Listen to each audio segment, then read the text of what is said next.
Live from the TechTalk studios in the nation's capital and the heartland of America. It's TechTalk.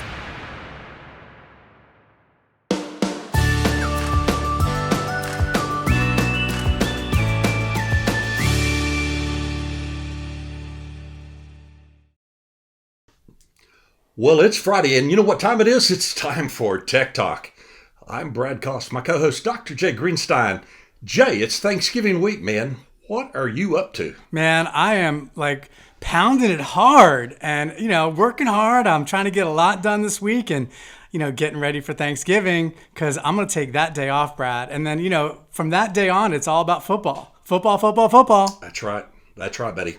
And this is going to be a serious football weekend. We'll talk about it at the end of the show, but this is a serious game for both of our teams, man. Yep, and our guest today is actually also a huge college football fan, big Fighting Irish fan. So we'll talk about that too. He's going to love this conversation. Well, listen, instead of putting it off, buddy, let's just jump right in. Introduce our guest. Let's get started. Man, I am so excited. We are privileged, honored. I am humbled to have my very good friend, Mr. Joey Coleman, international speaker, best-selling author, probably the world's leading expert on customer experience. Not probably. He is the world's leading expert on customer experience. And Joey's been such a great friend to me throughout all these years. An amazing speaker, amazing author, but an even better person. Love this guy. So Joey, thank you so much for being here with us today. We're going to have some fun, and we're going to talk customer experience, brother. Oh, Jay, it is my honor. Brad, it's a pleasure to be on the show as well. I'm super excited about this. I've been a fan of both of yours for a long time. I've had the pleasure of knowing Jay for many, many years, and I'm just thrilled to be here, especially at Thanksgiving week. I mean, what more should we be giving thanks for than great friendships that have stood the test of time? So I'm excited to be here. Amen, brother. Yeah. So maybe you could just tell the audience, a lot of the audience that we're speaking to, Joey, they already know about you. You've spoken at many of the major conferences in chiropractic, but if you wouldn't mind, just, give everybody a little bit of background, your story, because your story is really cool. Sure. So for the last 20 plus years, I've been teaching organizations how to keep their customers. And because I know we've got a lot of chiropractors listening in, that's chiropractors keeping their patients, that's software companies keeping their users. I've always found it fascinating that software companies and drug dealers are the only ones that refer to the people they serve as their users, but that's a separate conversation. Helping large, medium, small, online and offline, product and service, domestic and international, you name it. And really it comes down to this idea of we all work in our businesses so hard to attract new customers and new patients and to get them in the door. And then it's as if we forget how hard we worked. And suddenly, that new patient, that new customer is feeling neglected. The chase, everything that happened leading up to it, suddenly starts to wane. We're celebrating that we landed the new deal, we got the new gig, we got the new patient, whatever it may be. Meanwhile, they're at the other side going, wait, where's all the love I was feeling during the courting process? Now I feel like a number. And so what we've done is we've put together a methodology around focusing on the first 100 days of the relationship. The research shows somewhere between 20 and 70% of new customers, new patients, will leave in the first 100 days. The research also shows that if on day 101 they're absolutely thrilled with the relationship, they're feeling the love, they're feeling connected, the typical patient will stay for 5 years. Now, I don't know about you, Jay. I don't know about you, Brad, but my theory is if I can sprint for 100 days to get a lifetime value that actually delivers on 5 years, I'm willing to make that investment of time, effort, and money.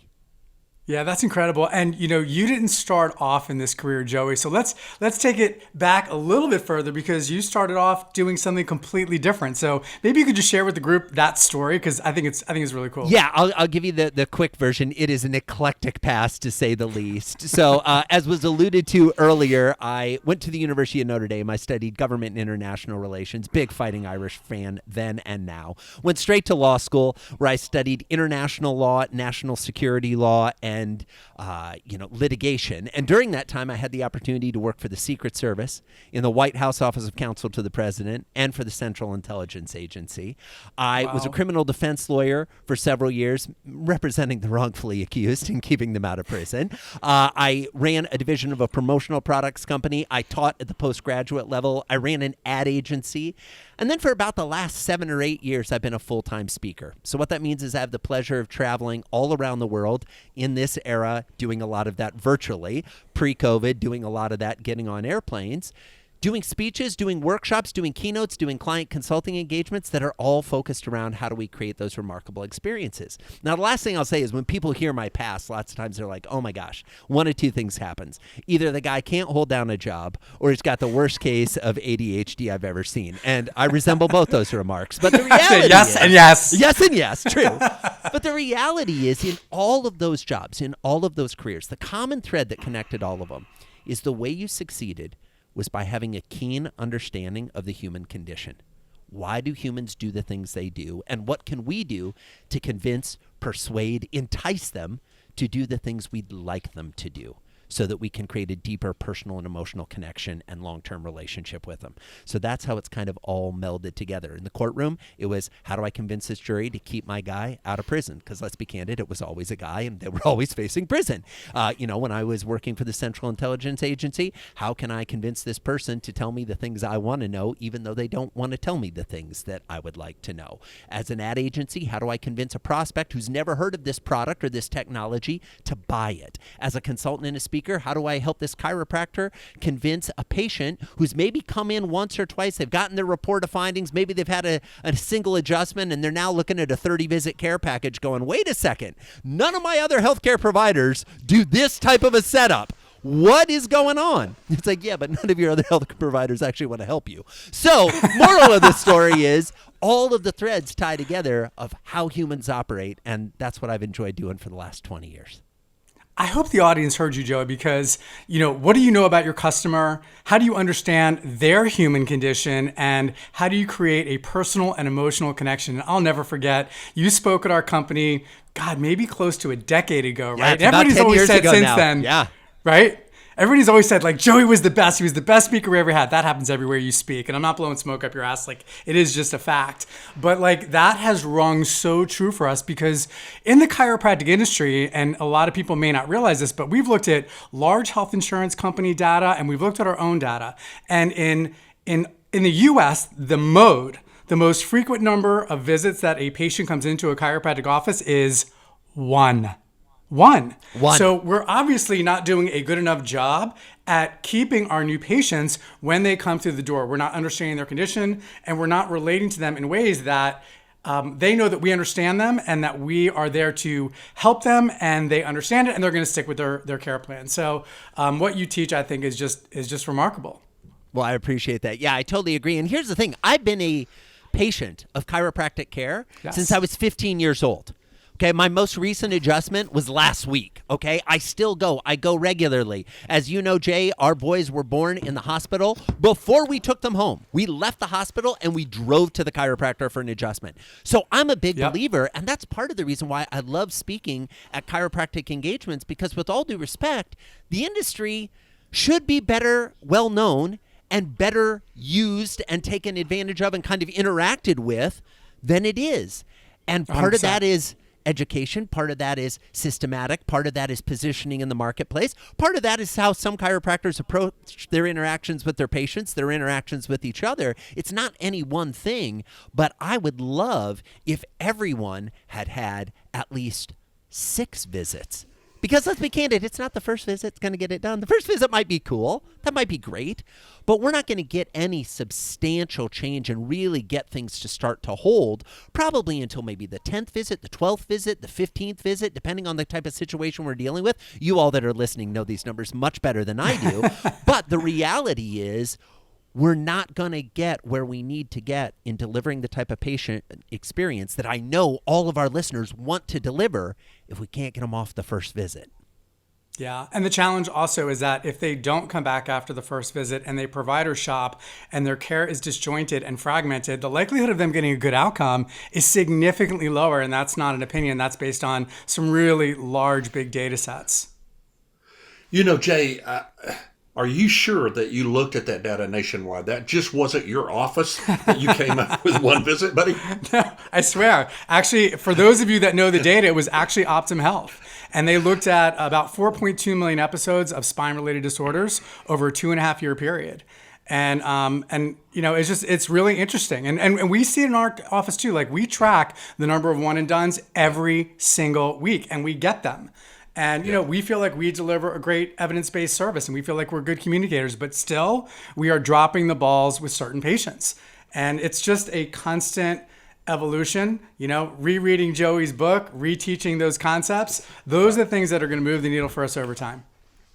So Joey, what's your advice as a professional to try to change that outcome? Well, I think from a one and done to a let's not be a turkey, since this is a Thanksgiving show. I mean, what is it that Kairos can do to try to change that and make it the 6 that you suggest? I think there's a couple of things, Brad, that I would recommend that I kind of see as the low-hanging fruit to start to shift the mindset, shift the philosophy, and shift the behaviors within a practice.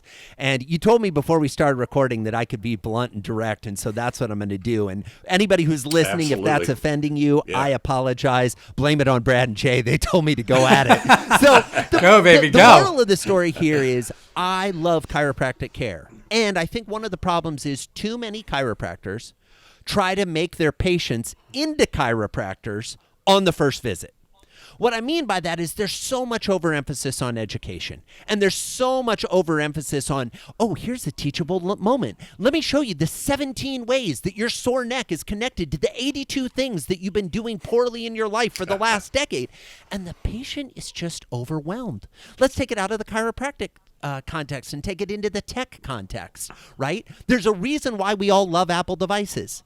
The reason we love the devices is because you can pull it out of the box and guess what? There's no instructions. You can hand it to a 2-year-old and they can navigate it. Kids that can't read, if given an iPad, will be launching apps and playing things and using gesture control within minutes. Rewind back to when we were kids, when computers first came on the scene. My God, the manual, just to get the thing started, just to get the screen to actually show you something, usually was about a 25-minute setup process, right? The problem is most chiropractors, I say this respectfully, are living in the past. They think that it's a model of, okay, let's do all these things, instead of saying, how quickly can we establish a personal and emotional connection? What can we do to give some direct improvement right away? Even if it's not structural, sustained, long-term improvement, what can we do to give a little relief, a little bit of motivation, a little bit of connection, and then lay the foundation with the patient that this is a process. This is not going to be done. And I think we spend so much time as chiropractors separating ourselves from, other aspects of healthcare that we miss the point to actually have some parallels. You wouldn't go into the dentist for the first time in 30 years and say, I presume we're going to be done with just this cleaning, right? No, not at all. There's going to be cavities. There's going to be x-rays. There's going to be coming back for more, right? We can do the same thing and just say, look, when it comes to your body, this stuff doesn't happen overnight. We're detectives. We've got to investigate what's going on. We're on this journey with you. Let's see what we can figure out. That changes the conversation. Great advice. And that's really where you got to stop. I tell them, you got to stop being on that island because you've self-imposed that, You've taken the boat over and released the boat. Stop being on the island. Be part of the bigger scene. At least that's my belief. And listen, by full disclosure, my buddy Jay is the best chiropractor in the United States. I just pulled his leg a while ago, Betty. But you know what? I go to these conferences with Jay. People come up and just overwhelmingly, Jay, people love you and think your practice is one of the best in the United States. So 2 thumbs up. Absolutely. And Brad, if I may, two quick stories just to show that Brad is actually speaking the truth here. I know for those of you that are regular listeners to Tech Talk, you might be caught a little off guard, but he's actually telling the truth here as it relates to Jay. 2 things. Number 1, when my wife was having a pain that no other doctor in the greater DC metro area could handle, guess who we called? Jay. Guess how quickly it got solved? That week. Second of all, when I threw my back out, years later, I'm living in Colorado, states away. I can't breathe. My chest is contracting. I can get a breath every 5 seconds for about a second, and then I can't breathe for 4 seconds. It's terrifying. After my wife dials 911, she's like, what do you want me to do? I said, call Jay. I am not making that up. That is a true story. I remember. Because I was like, I remember. This situation is so out of control. I need somebody that I can trust who will help me evaluate what's going on. What's going on is don't carry 80 boxes that weigh 100 pounds each of books to the basement, 2 flights down, one after another, when you're in your early 40s. Not a good choice, okay? And you don't work out. So long story short, Jay is a rock star. I agree with you, Brad. Thanks, absolutely. I just love my time around him. We have some great times. Guys, listen, let's take a quick short break here, and we'll come right back. We're talking with Joey Coleman. I'm not even quite sure what your title is because it's too big to give a single title to, but come on back with my co-host, Dr. Jay Greenstein. I'm Brad Cost. We'll see you in just a minute. Don't go anywhere. We'll be right back. Hi, I'm Dave Klein, co-founder and director of business development for PayDC, the chiropractic industry's leading developer of cloud-based integrated practice management software. PayDC is fast, easy, and affordable to use. PayDC will significantly help you improve your practice in 3 main areas. Number 1, it will help you reduce the amount of time needed for training. Number 2, it will help you increase your revenues, both from insurance companies and your patients. And number 3, the system is based on federal law, improving the quality of your documentation and helping you tell a better story of how you care for your patients.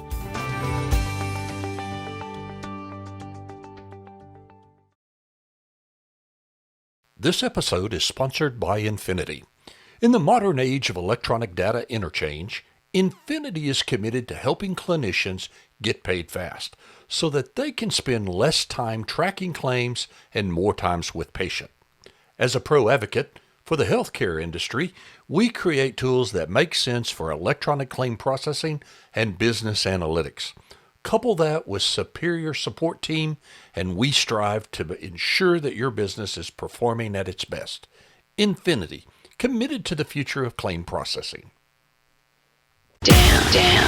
Let's slow it down. With the hot data jocks of talk. It's Tech Talk. What's up, everybody? It's Dr. Jay Greenstein here with my 2 good friends, Mr. Brad Cost and Mr. Joey Coleman, our very special guest today. What's up, fellas? I am so glad that we are doing this podcast today. Absolutely. And happy Thanksgiving to the audience. Yes. And Joey, thanks for joining us on this Thanksgiving Day special. You know, Jay and I were talking about turkeys last week when we were together, and I said, no, you can't consider Joey a turkey, can you? But I love it. I love it. I have a feeling that this could be related to the college football team I root for. There might be some underlying conversation there. But, you know, moral of the story is we kind of alluded to it earlier. I'm a Notre Dame fan. How do you know someone's a Notre Dame fan? Don't worry. They'll tell you. So it's all good. It's all good. Absolutely. I am really looking forward to that part of the podcast, by the way. I cannot wait. Hey, so Joey, when you were talking earlier, it got me thinking, you know, again, about my practice and about how we communicate with patients, especially on that first visit. And ever since I graduated chiropractic school, it's been kind of my mojo to be very direct, very honest, very transparent with the patient, not drag out the report of findings for 4 fucking days. Like it might work for some people. It doesn't really work for me because I feel like that's a sales strategy, not a clinical strategy. And so I've always focused on trying to, you know, have us do our best consult, history, evaluation, and then make sure that we prescribe the appropriate care plan, but explain to the patient why we're doing it.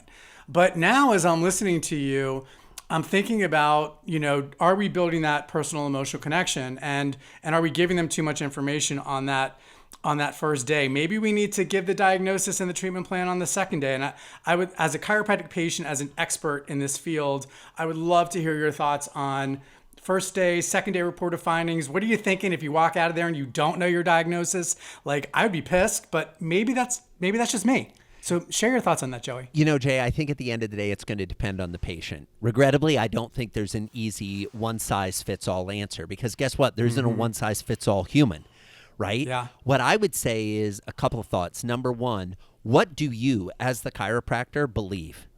If you believe that there's no reason I can't look at these diagnostics we've done, give you an assessment, and make a recommendation right here, then do that. Don't buy into this old, hey, we got to do it on day 3 or day 5 or whatever. Come back for a report of findings, et cetera, et cetera. I was talking to some chiropractors the other day, and I was like, why don't you say on your website that there's a second visit as part of the first visit that they sign up for? And they're like, well, because we don't want them to get confused that they're going to have to pay again. I was like, so the second visit is free? And they're like, well, it's free as long as they don't sign up for care and then start their care right there. And I'm like, I'm getting confused and I'm not even the patient, right? So here's the thing. I have no problem with you delaying the report of findings if you're actually going to spend time reviewing the results of the diagnostic exam you did. If you're creating a fiction that, hey, we're going to send you away and I'm going to work on this and then you're going to come back in, when you already know you're going to recommend a care package of 40 visits to work on their low back pain, their neck pain, and, the carpal tunnel that's starting to set in, stop the fiction. Just say, look, here's the thing. You are presenting like 90% of the patients in our practice. This is a common scenario in today's day and age with people sitting at a desk, typing on a computer, hunched over a cell phone, hunched over a laptop. These are the problems we see. Now, that being said, we're going to get into it, and we're recommending because normally it takes about 40 visits to get this done. And you might be saying, Doc, that's crazy, 40 visits? Why can't you do it in one? Well, guess what? Did you get into this problem from one day at work? No, you got into this problem from going to work 5 days a week, 50 weeks a year for the last decade. So I'm not going to be able to solve it in one adjustment. What I am going to do is be able to start conditioning, but we're going to create some new habits. We're going to create some new behaviors because my gut instinct is you're the kind of person who, while you think you want the short-term fix, if you think of the other areas in your life where you've gone after the short-term fix, that hasn't worked out so well now, has it? Oh, geez, Doc, how do you know about my first wife? Well, moral of the story here is... if you go for the quick answer, you're going to get a quick result, but it's not going to be a long-lasting, sustainable result. What I want you to do is have a long-lasting, sustainable result. Now, let's be clear. If that's not what you want, I'm sorry to have wasted your time. There are 13 other chiropractors in the strip mall down the street that would be happy to work with you on a one-off basis. That is not our practice. That is not what we do. That is not the testimonials you read on our website. Those people committed to care. I'm not going to ever have you come for more than you need, but I'll be damned if I'm going to let you come for less than you need. That's the deal. Drop the mic. Let's do it. If not, okay. That's awesome. Such great communication. Jay, you know what you need to do? You need to have Joey give you a 3-minute opening that you send to every patient or while they're in your waiting room. They see that. I mean, that was a great explanation of what to expect and what not to expect and how it works. I remember the first chiropractic visit I had a long time ago. I didn't really know what to expect. I'd heard the stories about bone crushers and back crackers and dude, don't touch me lightly. Don't twist me in half. I had seen some of those things. I saw a guy in Nebraska one time, just in between conferences, said, "Hey, adjust me." And I mean, he grabbed him around the neck, jerked real hard. And I thought, do I need to call an ambulance kind of a thing, Brad, I hear you. My first chiropractic adjustment, I swear to God, the chiropractor climbed up on a ladder, jumped onto my back, and then was like, see you Thursday. And I was like, what? I'm 15 years old. I walked outside. I threw up in the bushes in front of his office. I got in the car with my mom because I wasn't old enough to drive. And she's like, how'd it go? I was like, I just puked in the bushes. I think that's the signal that it didn't go so well, Mom.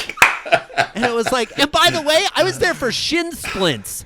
I don't know why we were doing anything around my mid-back for sure. I mean, maybe the chiropractors are like, oh, yeah, absolutely. He was performing the right technique. But I was like, oh, and I had no idea. But to your point, it's like, why don't we teach? Why do we spend all of our time on our websites touting the benefits of chiropractic care Instead of having a single page on your website that says, new patient, ? Here's what you can expect. And just walking them through. Hey, you're going to come to our office. We're going to show you around. We're going to bring you in and do some x-rays. Then we're going to do a thermal scan. Then we're going to lay you on the table and we're going to run our fingers along your spine. It's going to feel like the most gentle massage you've ever seen. And then guess what? You're going to leave and you're going to come back 2 days later. And 2 days later, when you come back, we're going to tell you all the things we found. And we're going to make some recommendations. You go to the doctor and you get some blood work. You don't expect the doctor to sit there while they're putting the blood on the slide and looking at it under the microscope and giving you the report right then, do you? No. You come back a couple days later. We're doing the same thing. But by the way, we're so good with what we do, we're not going to say, we'll go and we'll call you when the lab results are back. No, we're different than the typical doctor. We're going to say, we're going to commit to having the results when you come for your visit tomorrow at 2 p.m.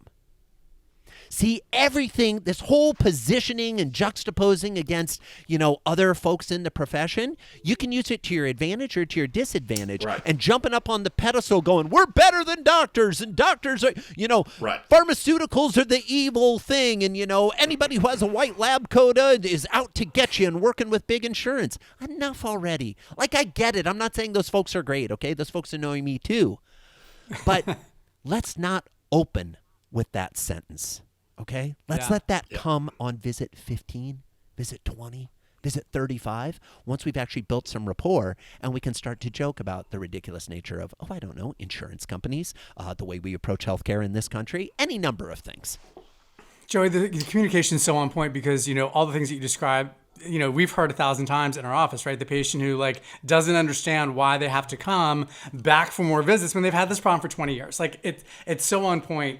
But I want to dig a little deeper into that personal and emotional connection. If doctors are out there and maybe they're struggling doing that, maybe they're really excellent technicians, but they're not creating that connection, that bond with the patient, what are some of the tactics? What are the 1, 2, or 3 things they can do to learn how to do that better, to establish that connection better? Oh, I love this question. So, folks, you may not like these answers, but I'm going to try to give you a meta experience of what you've already seen on the podcast today, and then talk about some tactical things you could do. So what happened early on in the conversation? Brad and Jay were kind of sparring back and forth about a little bit of football here on Thanksgiving weekend. And what did Jay do? Jay threw out that Joey's a college football fan too. And suddenly, Brad and Joey, who don't have a long-term relationship, have something to spar about. Now, I don't even know who Brad roots for, but I know he doesn't root for the Fighting Irish. And how do I know that? Because if he did root for the Fighting Irish, he would have told us that he rooted for the Fighting Irish, and he and I would be piling up on Jay. So the fact that I know he doesn't is fine. That's a personal and emotional connection. We're going to be able to spar. Now, I don't care what school he roots for. I'm feeling good about where the conversation's going to go. Why? Because I'm a Notre Dame football fan. I'm crazy about it, right? Yeah. So, but the moral of the story here is there are opportunities in every conversation. Your patients are dropping what I like to call little golden nuggets from the sky. These little things they're saying in passing. If you look at the back of Brad's video, you can see a lot of pictures of dogs. You don't have to be a rocket scientist to imagine that Brad's a fan of dogs, okay? When we look and we see the clothes that our patients are wearing, we can get an idea of who their favorite sport team is or the type of fashion sense they have or don't have. When they mention in passing that they need to reschedule an appointment because they've got a vacation coming up. Our cue should be to say, really, where are you going? Oh, I'm going to Hawaii. We go every year. Really? Why do you go to Hawaii every year? Oh, my God, have you been to Hawaii? It's amazing. Yeah, but where in Hawaii do you go? Oh, there's this little beach we go to. Everybody goes to the big beaches. We go to this private little beach over around the corner. It's only where the locals go, do. And now you're in a conversation that creates personal and emotional connection. And if you put that into the notes, by the way, your notes on the patient shouldn't just be about, T1 was out today. Enough already. It should be loves going to Hawaii on vacation. And then they come back next time and you say, I got to tell you, I've been thinking about that beach. Was it as good as I've been imagining? Love it. They're going to do 2 things. Number 1, they're going to go, this doctor actually cares about me as a person. And number two, they're going to be talking about something they love while they're in your office, which, by the way, as you know, your chiropractors, is going to release endorphins, is going to create things in their body that makes them associate the positive experience of the conversation they're having with the place and the environment and the people they're with, which is your office with your staff. Last thing I'll say, one of the things that a lot of chiropractors could do to start creating better personal and emotional connection is see less patients. Sorry, freight train there. Because so many of you are focused on how many can we crank through the table in a day. I'd have trouble making. I talked to a chiropractor not too long ago. He's like, Joey, our practice is really moving. It's awesome. I was like, really? Give me an idea. He goes, we do 270 adjustments a day. I was like, how many docs do you have in your office? He goes, it's me. I was like, oh my God, seriously? Enough already. Enough. You can't make that connection. Now, I'm not saying see one patient. What I am saying is if you're seeing so many patients that you're having to look at the chart to remember their name, you might want to reevaluate your business model. Because to me, it sounds like you're running a factory. And I don't know, maybe you want to run a factory. That's fine. But quit being a chiropractor. Go run an actual factory. If you're dealing with humans, stop running a factory. All right, I'll get off my soapbox. I love it, dude. Spoken like a true chiropractic patient. This is exactly how chiropractic patients feel, Joey. So this is how humans feel. Thank you for fucking going there. Here's the kicker. This is how humans feel. People ask me all the time. They're like, Joey, do you only work with chiropractors? No. I work with chiropractors. I love the chiropractors I work with, but I work across a lot of industries. Humans worldwide feel like they don't matter. Yeah. They feel like they don't matter to the places they do business with. They feel like they don't matter to their boss. They feel like they don't matter to their spouse, to their kids, to their parents, to their friends. We are living in an era where most people are walking around going, why don't they like me more? What have I done wrong? How can I change to be better? What do I have to say? What do I have to do to just have other people think I matter?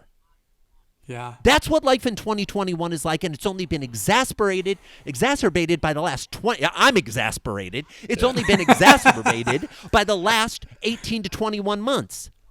Absolutely. The reality is brother. This stuff is not rocket science. If you care about your patients, they will care about you. They will keep coming back. They will bring their friends. They will make referrals. They will happily deal with a price increase. They will sign up for the next care package. Why? Because they're doing business with their friend, not their doctor. Amen, brother. Amen. That is the drop the mic moment, love it. buddy. We got to stop right there. That was such a. Oh, we're on a roll. We're on a roll, though. I know, buddy, but that was such a moment. I want that to seep into the audience while we take a quick break. I love it. You're listening to Tech Talk. I'm Brad Koss, my co-host, Dr. Jay Greenstein, and our super guest for Thanksgiving, Mr. Joey Coleman. Whoop, whoop. We'll be right back. Whoop, whoop.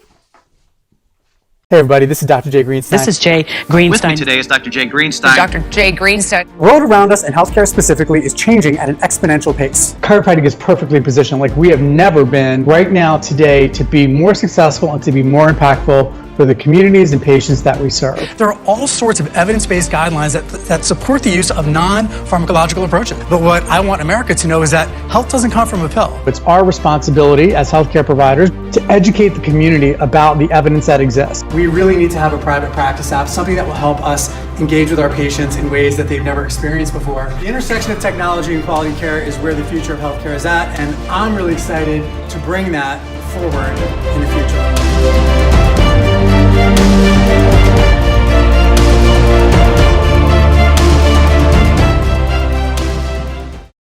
As a Kaizo-Health USA provider, we're excited to work with you to identify which of your discounts are good, bad, or illegal. Most chiropractors bend over backwards to make their care affordable. Unfortunately, dual fee schedules, false claims, inducement violations, and time of service discounts can all put you at risk. And, no offense, everybody's doing it doesn't work with auditors. At Kaizo-Health USA, we're here to help protect and grow your practice. Just listen to our provider stats. 20% overall practice growth versus 2019. Over 50% of CHUSA patients renew their membership year after year. Over 2,500 patients per month use our provider search directory to find a CHUSA provider. At Kaizo-Health USA, our purpose is simple. It's to improve the quality of life for our doctors, their teams, and their patients. With over 5,000 providers and nearly 1 million patients, Kaizo-Health USA is the network that works for chiropractic. For more information, call 888-719-9990 or visit www.kairohealthusa.com. Listen to the future of healthcare with the data jocks of talk. It's Tech Talk.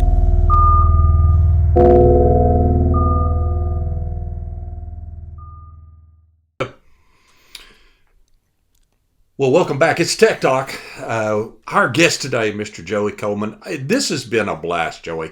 I've laughed more, I think, this go around than I have in a podcast in a long time. So thank you for that. And again, thank you for being our Thanksgiving week specialist. And really, thanks for the great words and funny things that you have said, but really realistic things. And I know you have a book out, Never Lose a Customer Again.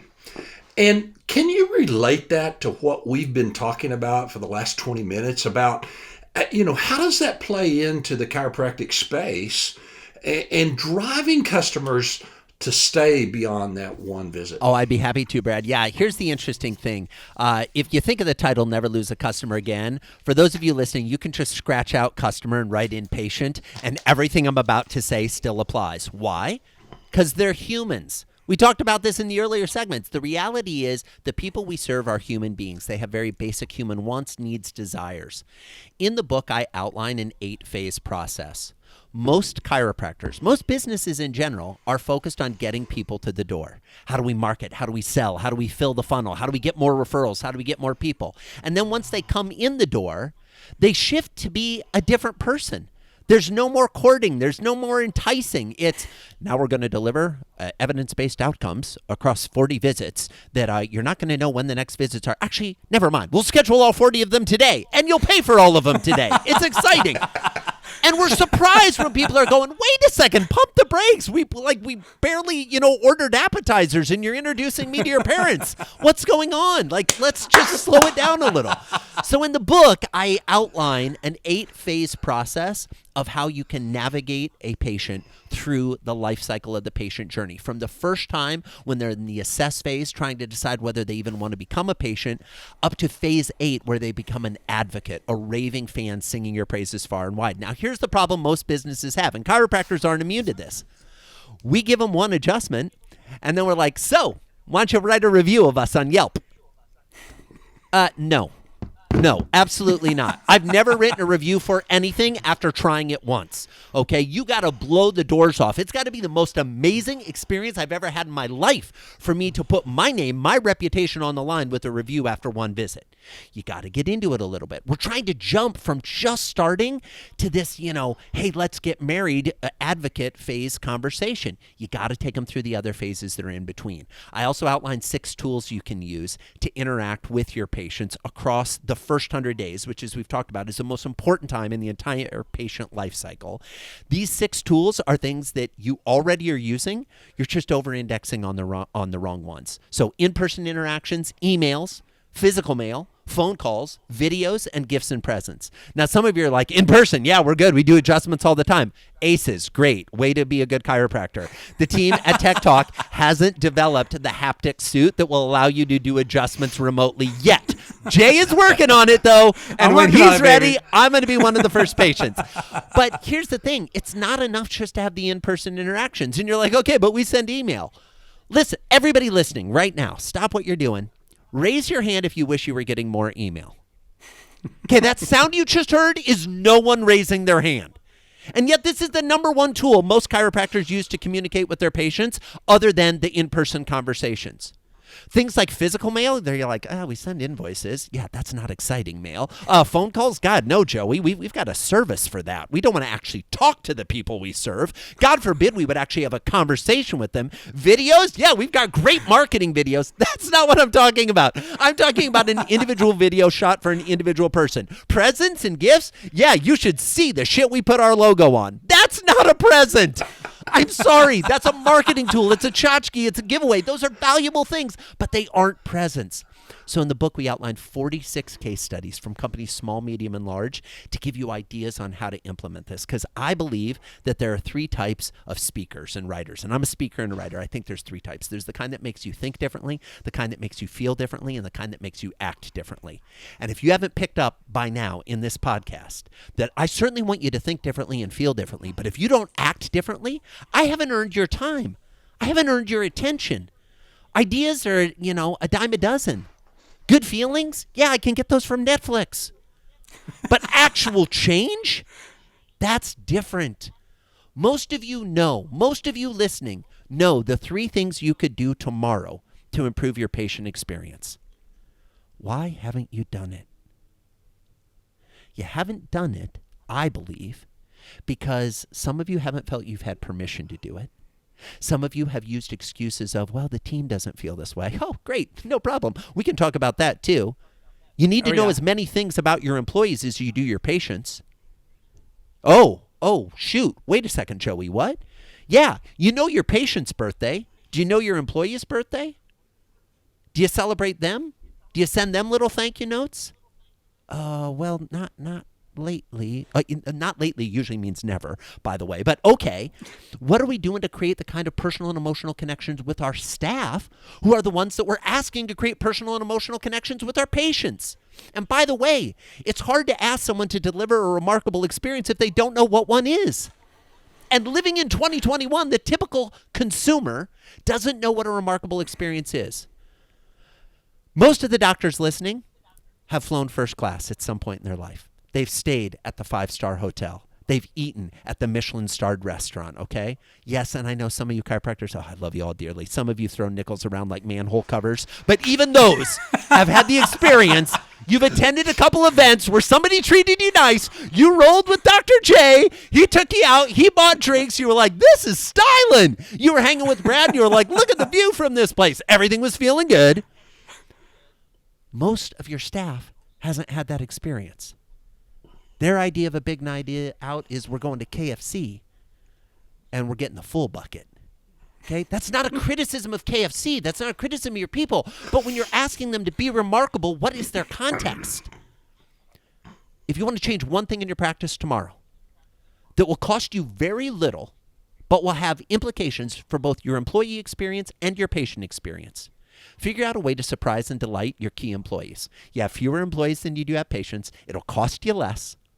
Do something special for them and something meaningful. Not the same gift for all of them. That's not special. Not a gift with your logo on it. That's not special. Something that's actually special for them. I'll tell a quick story of somebody who did a remarkable job of doing this. When my first son, Lachlan, was born, I got a package in the mail. And the package was 2 little onesies with the Notre Dame logo on them. Now, as I mentioned earlier, I'm a big Notre Dame fan. I was feeling good. But you know what was even better about that? That package came from somebody who is an Ohio State fan, which they must have asked a friend, because I don't know how they got smart enough to know that'd be a great gift. But they asked a friend, and they were like, and the note said, I may not root for Notre Dame, but I'm rooting for you because I know you're going to be a great dad. Dr. J sent me that gift. It was incredible, right? Now, here's the thing. Here I am. My son is 8 years old. And I can go back to that note. I can see those onesies in my head right now. It's been almost a decade since he wore those. And I can go back to it in an instant. Why? Because it was personal and it was emotional. It was about something that was important to me, and it was about a deep emotional connection that reinforced the bond that I have with my good friend, Dr. J. Oh, thanks, Joey. What a story, That's awesome. Jay. What a story, man. Kudos to you. So I really want to emphasize the point that Joey's talking about to the audience around your team. You know, when we read Joey's book, we easily saw how we could make changes in our practice based on those 8 steps. And we have. And we started actually first with the employees, because we know what the data says, that employee engagement is statistically tied to patient engagement. So the higher the level of employee engagement and satisfaction and loyalty, the higher levels of patient satisfaction and loyalty. So we started there, and we run employee engagement surveys in our practice called the Q12. It was developed by Gallup.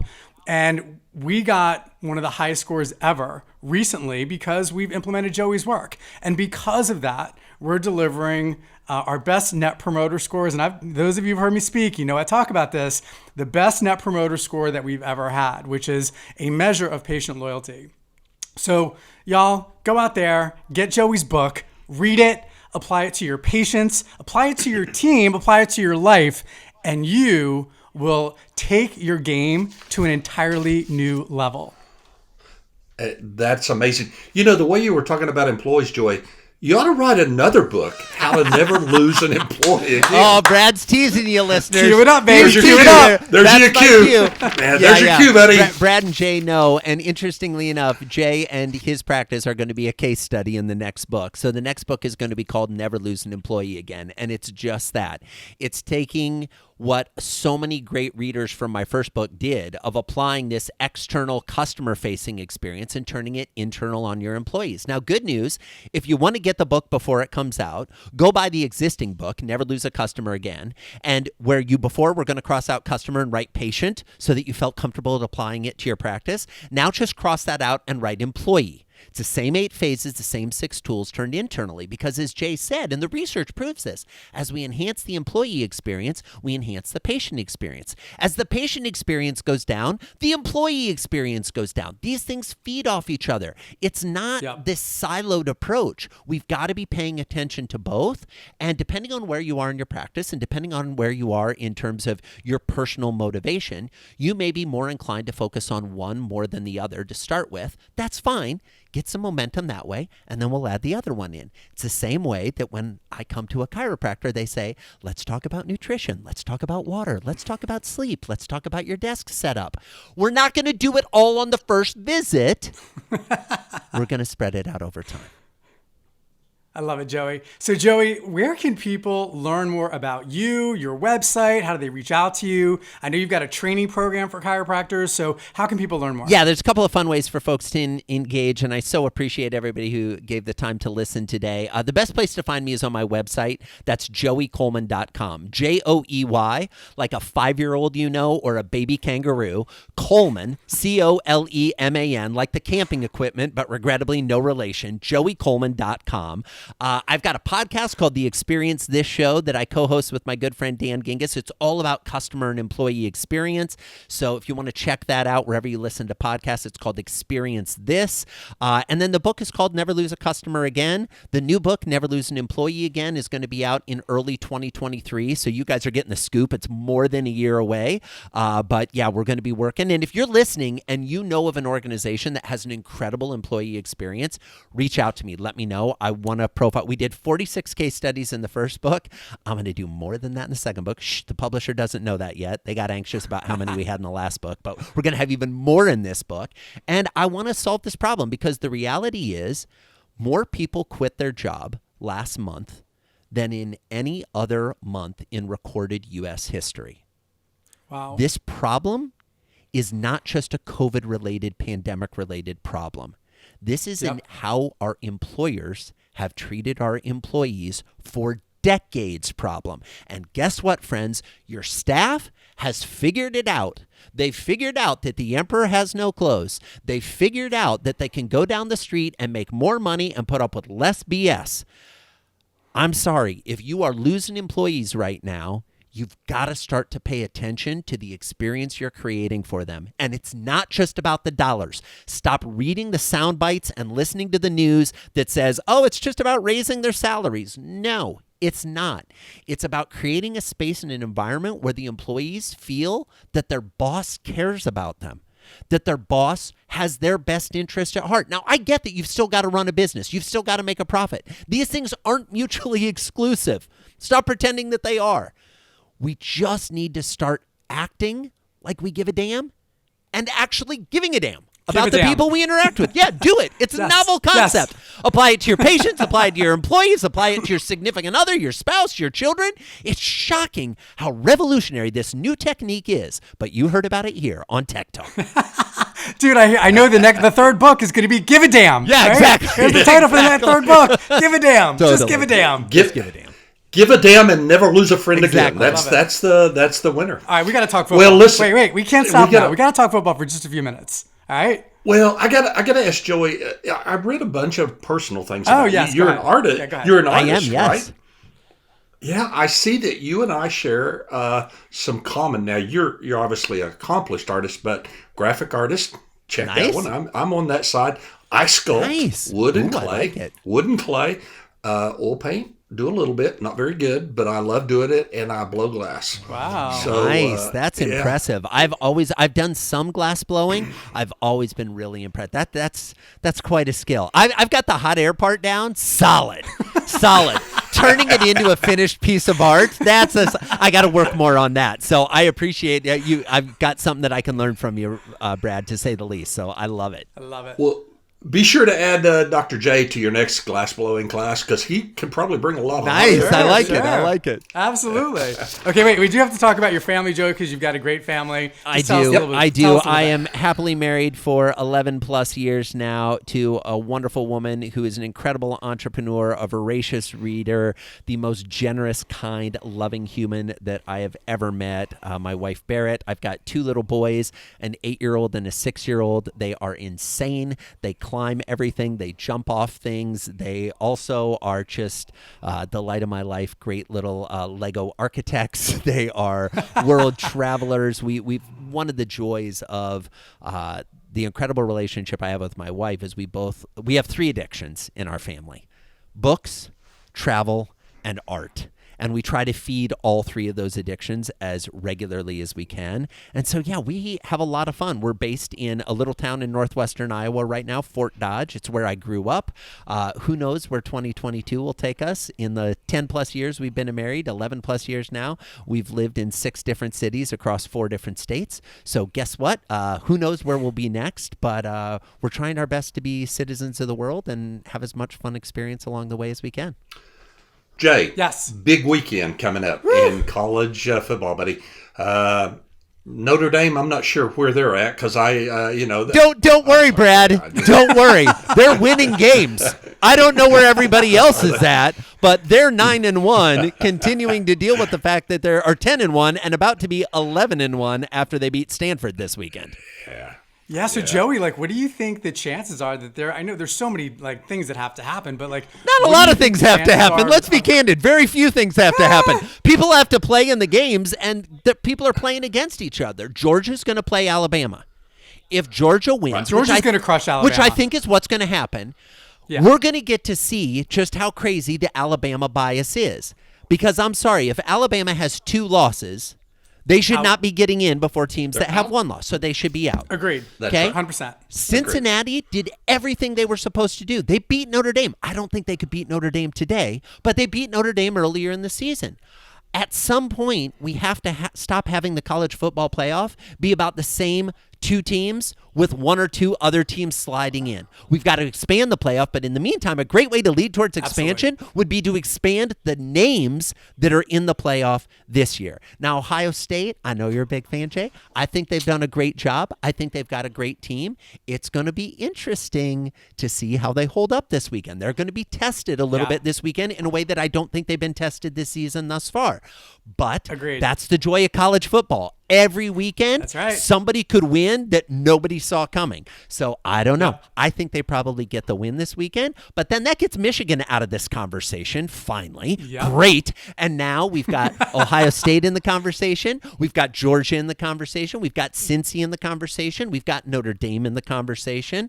I think those are kind of the big schools. Am I missing? Is there somebody you're rooting for in there, Brad? Yeah, you got to go. You got to go one more down for Oklahoma State, buddy. Oklahoma State? Oklahoma State. Yeah, I think Oklahoma State has done well. I think it'll be interesting to see once they play what would happen if they played any of the other teams I just listed. I think it'll be interesting to see. Me too. I don't know. Yeah. Here's the thing I love about this season of college football, with the exception of Georgia. And here's the thing, Georgia's just playing at a different level this year, but Georgia also is not been tested for 4 quarters. There are very few teams that have had to fight a solid 4 quarters. You know what team against a good team, against another good team. You know who has had to do that? Notre Dame. Notre Dame has had to fight 4. But they have lost. They've lost. You've had 1 loss, right? You're 10-1. Once. They lost once. And how many times has Ohio State lost thus far? Once. And how much times has Oklahoma State lost thus far? Once. Yeah, so guess what? Records, we're all in the same story. But here's the thing. I am excited about where Notre Dame is playing today. I am excited about where Notre Dame's going to be playing next year and the year after. Keep in mind, Notre Dame has lost one game, and we have 5 freshmen starting on defense. 5. That's great. Okay? Sorry. Yeah. The good news for me as a recruiter, if you are a high school senior watching, guess what? If you've got the skill, you will play at Notre Dame as a freshman. Period. Yeah. And that helps our recruiting. A lot of schools are starting to figure that out. Yeah. And you know why? Because a lot of these kids that are leaving after their junior year, and I don't blame them. Senior year, forget about it. And now how many seniors are playing these days? And now we throw in name, image, and likeness revenue, which I think is great. Yeah. I think is great. I think it is about time. I think the NCAA has been behind the game for decades on that behavior. I love that we now have players coming in. And what have we seen? We've seen a lot of players who otherwise wouldn't have had any chance of earning money from football, who never would. I'm not worried about the guys that are going to be first-round draft picks. Okay? They're going to make money in college. They're going to make money in the pros that makes the money they made in college look like pocket change. I'm thinking about the guys who are, really good players at D1 schools who are bringing millions of dollars into those schools who are never going to get drafted, who are never even going to make a scout team. I think those guys should be able to earn some of the money that they make. And I love what it's doing for their personal brands and the name, image, and likeness. Me too, man. But Joey, don't you think that's going to really stratify and it's going to bring the colleges that can pay the most? And you're going to get this strata of Alabama, Georgia, right at the top, and it will always be that way. That's Brad. I think your fear is warranted, and I think your fear is the reality of what it's always been. That strata has been there for decades. It's just the players haven't benefited from it. The coaches have benefited from it. The schools have benefited from it. Yeah. The bookstores have benefited from it that are selling jerseys. The only person in this equation, the fans have benefited from it. Literally, the only person in this entire equation who has not benefited is the player. And some people say, oh, yeah, but they get their education. Well, great. But at how many schools, respectfully, do they actually get the education? Quick story. So I'm watching Notre Dame this weekend because I love watching Notre Dame. Notre Dame wins 55-0 over Georgia Tech. A solid November victory, okay? Let's stay on message here, folks. That's a solid November victory. 55-0. Fired up. And one of our defensive linemen recovered a fumble and ran more than 50 yards down the field to score a touchdown. They interviewed his mom. And they said, of all the things that have happened at Notre Dame, of all the relationships he's had, of all the interactions, what has made you happiest? And she said, well, he's loved his friends, he's loved his fellow players, he's loved his coaches, he's loved the other students here, his experience he's had at Notre Dame has been wonderful. But you know what really stands out? The relationship he's had with his professors. Now stop and ask yourself, if there's a single lineman at any school in America, if you ask their mother what the best thing about their 4 years in college was, they would say, the relationship my son has with his professors. Enough already. Notre Dame is playing in a completely different game when it comes to what I love, speaking of marketing, 4 for 40. You're there for 4 years to get a degree that's going to serve you for the 40 years after. Because we talk about outcomes, very few folks are going to make the NFL. Even more are going to be able to stay there more than a year. Last time I checked, the average lifetime the lifetime tenure of an NFL player was 18 months. The last time I checked. I don't know what it is now, but it was 18 months. I heard DeMaurice Smith speak a few years ago at an event Jay and I were at, and he said, it is the one job in the world where you are guaranteed to get hurt on the job. It is literally the one job that has workplace injury every single week. 100% of the time. 100% of the time. You are not going to play in the NFL without having a major injury. Not just like hey, I hurt my hammy. No, I'm talking about blowing out your knees. I'm talking about getting pumped up with painkillers so that you can stand on your own 2 feet. I mean, it's insane what happens to these players' bodies. I think, rolling back the clock, we should pay more attention to letting these players earn some compensation for the work they're doing at all levels of the game from college on. And I also like this idea of, hey, you're not going to play football isn't going to be the ticket out for all of you. Okay? For the ones that it's not going to be, statistically, north of 98% of you, let's make sure you have a degree. Let's make sure you have a job that you can do afterwards. I have no strong opinions on these topics, as you can tell. And there you have it, people. Mr. Joey Coleman. Woo! Go Irish! Well, listen, guys, let's end it since this is a Thanksgiving week special. Joey, any Thanksgiving wishes for the audience out there? You know, I know you've got listeners all over the world. And here's the thing. We are living at what has the potential to be the greatest time in human history. There is so much possibility. There is so much potential. And I get that the last 18 months have been hard globally. It's been hard for people who've lost loved ones. It's been hard for businesses that have struggled. It's been hard for our mental health, for our emotional health. Conversations that weren't even part of the conversation in January of 2020 around mental health and emotional health are part of every conversation. And frankly, if they're not part of the conversations you're having, you're missing the conversations because they are there for every single human on the planet. My hope, the thing I'm thankful for, is amazing folks like you two who are approaching this as the glass is half full. It's real easy to be a skeptic right now. It's real easy to be glass is half empty. It's real easy to say, but the partisanship, but the environment, all these things are going wrong. Yes, there are boatloads of things we need to work on, but we've got to stop making our success happen at someone else's cost. We've got to stop focusing on how can I get, and instead focus on how can I give. Because I truly believe that if you approach life from a place of gratitude, you approach life from a place of giving, the universe, God, Allah, whatever you believe in, will line up a beautiful path for you to walk. And that's my hope for everybody. That's what I'm thankful for. And that's what I think is possible. Love it, man. Man, Jay, you got to follow that. You got to follow I do? that one. How can I follow that? Can't follow Joey. I don't know, but yeah. I really just wish that everybody out there has a safe and healthy, happy, and joyous holiday. And I just appreciate all of you listeners out there and all of my colleagues and friends. Love and appreciate you guys, and I can't wait to see you again. That's great. I'm the same way. I'm thankful for my family, my friends, my employees. I'm thankful for guys like you, Jay. Every week that goes on, I enjoy being around you more and more. We have a great time. Yes, we're doing an amazing thing, teaching people, and I hope it goes on for a long time. So listen, to end all of this, happy Thanksgiving to our audience. We appreciate your time this week. Joy, again, thank you for joining us. And we appreciate the hour that you've given us today. And it's been a blast and a lot of laughter. And I appreciate that from you, Joy. It's my pleasure, Brad. Thanks for having me on the show, Brad and Jay. And thanks to everybody who gave your time and listened. Hopefully you got a thing or two that you can implement in your practice with your employees or your patients. Go make those remarkable experiences. I know you've got it in you. JoeyColeman.com, baby. Check it out. From my co-host, Dr. Jay Greenstein, I'm Brad Cost. Have a good day. Come on! And the data doc of talk, it's Tech Talk.